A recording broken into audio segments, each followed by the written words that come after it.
When you're like everyone else, you're dull, you're boring.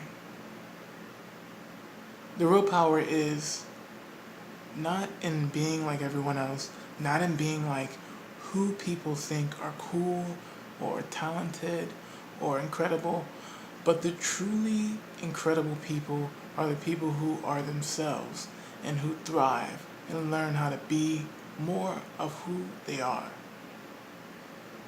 I was watching a TV show on YouTube. It was called Inside Quest with Robert Greene and Tom Bilyeu.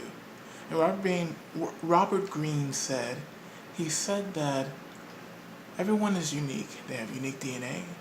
They have a unique life experience. They have a unique way of thinking, and that no one is wired the way that you are wired. You are one of a kind and original.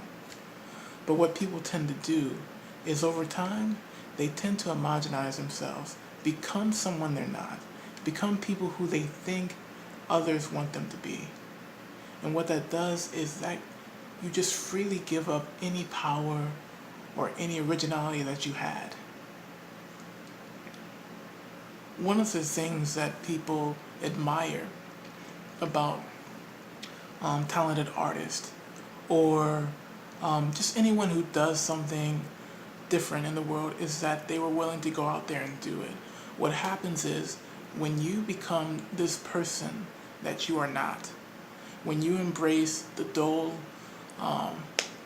mediocre person, what you're doing is you're stopping yourself from living fully. You're stopping yourself from being the person that is a little weird, that's a little off-center, because you want it to fit in. But there's a cost to fitting in. There's a balance to everything. It gives what it takes. So for fitting in, you may get acceptance, but what you also get is you don't become a leader. You do not become someone who other people go to. You don't create impact. So there are benefits to being yourself. One of the things I want to talk about is the power of being open and the power of being quirky and different. So on Instagram, on all these other places, humans value aesthetic things that look beautiful, things that look effortless. It's just human nature. But we all know the work that goes into it.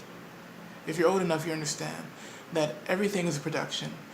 I have lights right here in front of me, in the back of me, or the lighting would be terrible in this video, for instance. And people do make those snap judgments about you because that's how humans are wired.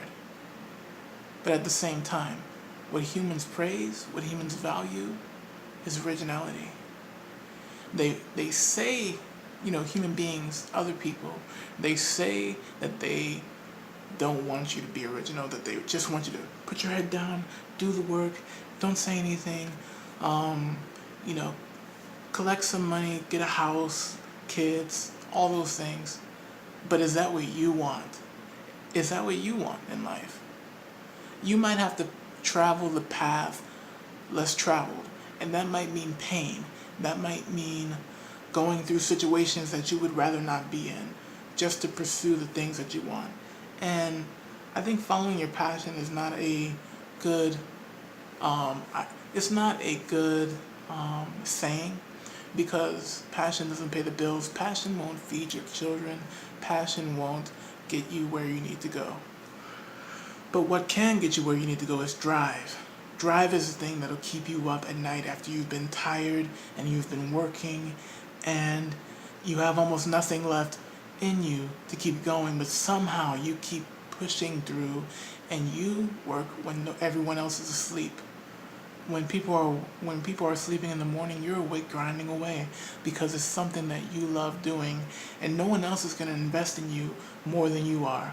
You are the only person who can see where you're going to be. You are the only person who knows what you can do in life. Everyone else is too concerned with their own problems, and most of their problems are superficial. They're not even getting down to the heart of the matter. So many people in life are busy playing social games. They're busy playing these games where to keep themselves entertained, to keep themselves distracted from the truth of the matter, which is our lives are really short. They're very short. And everyone in the media, everyone in Society, we tend to praise the youth. We tend to praise the young. We say that the people from around their teenagehood to around their 30s, that is the subject of many TV shows, many popular cultural references, and those are the people who get the spotlight. And it happens every generation, and people switch over. But what I'm saying is this: what happens after you're 30? What happens after you have children? What happens after, you're not the hotshot at the office, or, you're not even working in a general office anymore? What happens when things change for you? It's fun to lead the role when everyone thinks that you're popular. Everyone thinks that you're the hot stuff right now. Everyone thinks that the spotlight's on you. It's easy for you to go with the flow and go with the crowd. But what happens when it's not on you? What happens when it's not popular to be older? What happens when it's not popular to be a hipster or be a barista or fill in the blank? What happens then? People try to go with the flow way too much. People tell you what you should do when you're 60 or when you're 90 or when you're 50 or when you're 40. People try to fit you in boxes because it's easier for them. People make snap judgments all the time about you. People are making snap judgments about me, how I speak, who I am, without even listening to me or even learning about me.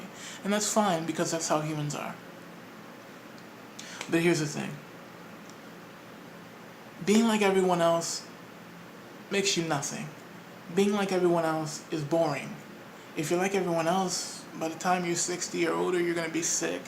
On retirement, if you've done well in business, you might have a little money to play with and travel around. And if you haven't, you'll be on Social Security and you won't have much at all to look forward to. But what kind of life do you want to live?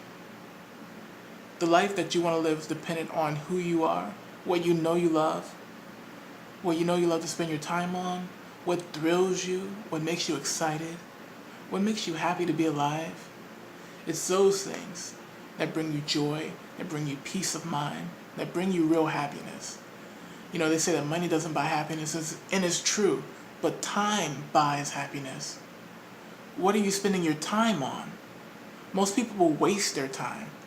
They get so distracted by the stresses of life, they don't understand that the key to peace of mind is using your time wisely on the things that you love doing, an investment in yourself to be a better person. Because that's what life is about. Just like how the plants and animals grow, we grow too. We try to become the fullest version of ourselves. Trees become the full thing. Trees grow up to their full extent. That is our goal too, to become the fullest of who we know we are. Life can change the path and direction, but it can never change your will and your mindset. Only you can do that.